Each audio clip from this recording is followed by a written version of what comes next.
Assalamualaikum Sobat Football United, ringan amatiran ala gua. Kembali lagi dari mobil, terima kasih masukannya. Insya Allah semua aman-aman saja. Ini gua juga sambil hati-hati nyetirnya. Langsung saja, akhirnya bikin preview pertandingan Premier League untuk Manchester United. Musim baru, musim 2024-2025 akan bergulir. Pertandingan pertama ini akan dilangsungkan atau kick off-nya hari Sabtu dini hari ya, waktu Indonesia, atau hari Jumat malam waktu Eropa. Manchester United akan menjamu Fulham. Ini merupakan ujian pertama musim ini, di mana Manchester United menurut gua dalam persiapannya ini melakukan banyak sekali perubahan. Dimulai dari ya tentu saja Ineos yang masuk, lalu ada struktur manajemen yang baru, tim kepelatihan yang baru, squad juga menurut gua yang cukup banyak ya, ada perubahan di sana. Ada yang pesimis, ada yang optimis mengenai musim ini. Gua melihatnya tetap harus realistis. Bagaimana ketika menghadapi Fulham?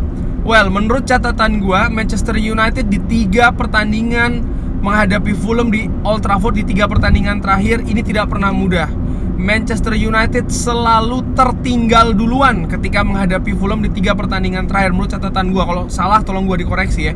Yang terakhir tentu saja pertandingan musim lalu, bahkan Manchester United ini tidak mampu menang, tertinggal dulu. Manchester United mampu menyamakan kedudukan, tapi akhirnya harus kalah melalui counter attack terakhir dari Fulham. Kekalahan yang menurut gue juga cukup menyakitkan ya. Di musim sebelumnya di Old Trafford di Premier League, Manchester United di pertandingan akhir musim tersebut, di musim pertama dari Erik ten Hag juga sempat tertinggal dulu sebelum akhirnya mereka mampu membalikkan keadaan. Nah, bagaimana dengan saat ini? Well, menurut gua tetap akan tidak mudah. Nah, itu dia kata-kata yang ingin gua cari ya. Tetap tidak akan mudah menghadapi Fulham. Ini merupakan partai pertama. Biasanya partai pertama itu selalu berat ya, dimanapun berada, karena ada unsur non teknis yang sangat besar. Apalagi Manchester United akan tampil di depan publik sendiri dengan squad juga yang menurut gua ya cukup lumayan lah perbedaannya jika dibandingkan dengan musim lalu. Ada sistem yang juga ingin diterapkan dengan berbeda, artinya sistem yang baru ya, dibandingkan dengan musim lalu yang sudah dipersiapkan di pre-season. Hal-hal tersebut menurut gua ini akan di sisi lain membuat excitement ya. Banyak fans tentu saja berharap Manchester United mudah-mudahan bisa bermain lebih bagus dan menghasilkan 3 poin. Tapi di sisi lain juga ini bisa menjadi semacam kayak tantangan yang cukup besar. Itu dia. Nah, partai menghadapi Fulham, partai pertama di Liga, ini mengingatkan gua beberapa tahun yang lalu, sudah cukup lama. Ketika itu Manchester United juga menjalani partai pertama menghadapi Fulham, di mana ketika itu Robin van Persie mampu mencetak gol pertamanya juga bagi Manchester United, dan ya menjadi musim yang luar biasa. Kali ini tidak ada Robin van Persie tentu saja, tapi cukup banyak nih unsur-unsur dari Belanda ataupun Eredivisie yang tentu saja ini sangat dinantikan oleh banyak fans termasuk gua. Nah, kira-kira akan seperti apa jalannya pertandingan? Gua melihat Fulham dengan Marco Silva-nya ini ya, mereka cukup mapan di Liga Inggris. Mereka memiliki kemampuan ya, sudah dibuktikan musim lalu baik itu home maupun away ketika menghadapi Manchester United, pertandingannya tidak pernah mudah. Di Craven Cottage, Manchester United harus mencetak gol kemenangan di saat-saat akhir melalui Bruno Fernandes. Dan ketika bermain di Old Trafford, seperti gua katakan tadi ya, justru Manchester United menderita kekalahan. Nah, kali ini menurut gua tetap akan sulit ya, dinamikanya akan seru mudah-mudahan pertandingannya. Dan Manchester United sendiri ini merupakan ujian bagi ya Erik ten Hag yang dalam tanda kutip diberi kesempatan yang baru oleh manajemen yang baru juga, dengan staf kepelatihan yang baru, sekaligus juga membuktikan kalau perbaikan itu bisa dilakukan.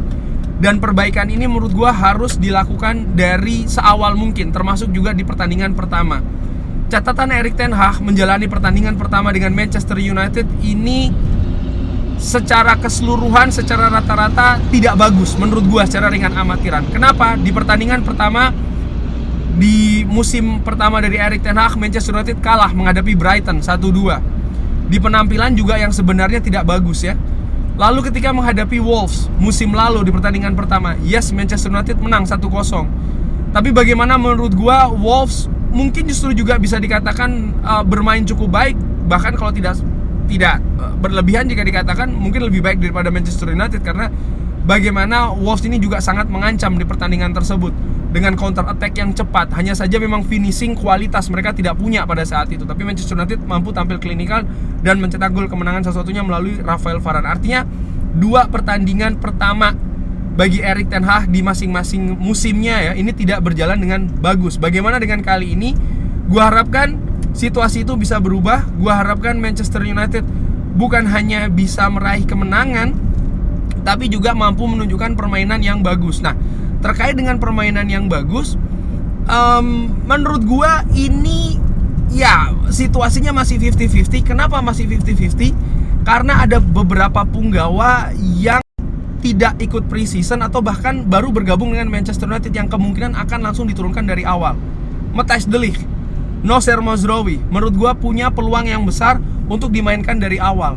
Joshua Zirkzee menurut gua juga punya peluang untuk dimainkan dari awal, walaupun masih 50-50 situasinya. Karena ada misalnya Jadon Sancho yang juga bisa dimainkan, diturunkan di sana sebagai lini depan false nine. Dan terkait dengan false nine, gua memperkirakan Manchester United akan bermain dengan formasi yang sudah dipersiapkan dari pre-season, yaitu adalah 4-2-3-1 dengan perkembangannya nanti akan ke 4-2-4. Gua melihat Manchester United di kiper jelas akan menurunkan Andre Onana ya. Tidak ada hal yang mengejutkan kalau menurut gue tidak akan ada hal yang mengejutkan. Itu dia kata yang ingin gue cari. Artinya Andre Onana tetap akan diturunkan di sana. Lalu bek kanan, bek kiri menurut gue Diogo Dalot dan juga Nocer Mazraoui akan diberi kesempatan. Siapa yang menduduki bek kanan? Karena keduanya ini kan bisa bermain di kanan dan juga di kiri, dengan sama-sama posisi asli adalah bek kanan. Tapi gue menilai Diogo Dalot yang akan lebih ditempatkan di posisi bek kiri, sementara Nocer Mazraoui yang juga baru bergabung akan ditempatkan di posisi bek kanan. Itu menurut gue bisa salah ya, by the way. Lalu center back, gue menilai Lisandro Martinez akan ditempatkan di center back sebelah kiri. Siapa yang akan menjadi partner dari Lisandro Martinez? Apakah Jonny Evans? Apakah Matthijs de Ligt? Apakah Harry Maguire? Menurut gue secara ringan amatiran bukan Matthijs de Ligt. Gue bisa salah sekali lagi, tapi feeling gue mengatakan bukan Matthijs de Ligt. Kenapa? Murni karena persiapan. Gue tidak tahu ya bagaimana situasi dengan Bayern Munchen. Nampaknya juga belum optimal persiapan yang dilakukan Matthijs de Ligt dengan Bayern Munchen, sehingga mungkin banyak sekali fans yang langsung ingin menyaksikan ya kan. Yang penting adalah menyaksikan dulu. Kalau gue tidak. Kalau seandainya memang siap diturunkan, kalau tidak jangan diberi kesempatan. Bahkan feeling gue Harry Maguire kemungkinan yang akan ditempatkan duluan nih untuk posisi bek kanan, bek tengah sebelah kanan. Itu juga kalau situasi fisiknya bisa, untuk supaya Harry Maguire ini diturunkan. Lalu dua gelandang tengah gua pikir akan ditempati oleh Casemiro yang memang sudah dipersiapkan dari pre-season, dengan Kobbie Mainoo yang juga sudah diberikan kesempatan ya ketika menghadapi Manchester City. Lalu 3 gelandang serang, di kanan menurut gua Amad Diallo akan diberi kesempatan di sana oleh Erik ten Hag.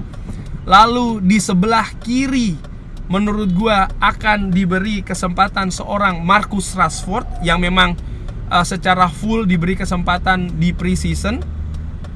Dan untuk penyerang atau gelandang penyerang tengah sekaligus juga pemain depan, menurut gua jelas Kapten Bruno Fernandes, dan juga seorang menurut gua bukan Joshua Zirkzee tapi Jadon Sancho yang akan diberi kesempatan di sana. Pemain-pemain seperti Matthijs de Ligt sangat mungkin akan diberi kesempatan bermain ya nanti di babak kedua. Lalu pemain Joshua Zirkzee juga demikian. Alejandro Garnacho juga seperti itu. Scott McTominay menurut gue juga punya peluang untuk diturunkan. Toby Collier juga punya kesempatan akan dimainkan. Tapi 11 utama tadi gue sudah perkirakan secara ringan amatiran, yaitu adalah Andre Onana, lalu Harry Maguire, Lisandro Martinez, Mazraoui, Diogo Dalot, Kobbie Mainoo, lalu Casemiro, Bruno Fernandes, Amad Diallo, Marcus Rashford, dan juga Jadon Sancho. Harapannya di pertandingan pertama, seperti gue katakan, selalu sulit biasanya ya, di segala turnamen, di segala kompetisi. Mudah-mudahan pemain Manchester United ini siap secara mental dulu, siap secara karakter, tidak menjadikan beban, justru tampil perdana di depan publik sendiri. Gua harapkan Manchester United bisa meraih awal yang bagus berupa kemenangan dan juga penampilan yang meyakinkan. Bagaimana menurut Sobat Football United? Kira-kira siapa saja yang akan diberi kesempatan? Siapa yang ingin disaksikan permainannya? Bagaimana prediksi skor dan juga harapannya? Silahkan drop di kolom komen. Terima kasih sudah menyaksikan. Jangan lupa like, sholat, dan juga subscribe. Oh ya, bagi Sobat Football United bisa langsung ke United Wave ya. Di situ ada konten gua bersama dengan Bang Mardel dan juga Kokoh United, seru-seruan berbicara terkait dengan Manchester United. Langsung bisa ke United Wave. Terima kasih sudah menyaksikan. Jangan lupa like, sholat, dan juga subscribe. Wassalamualaikum warahmatullahi wabarakatuh. Thank you.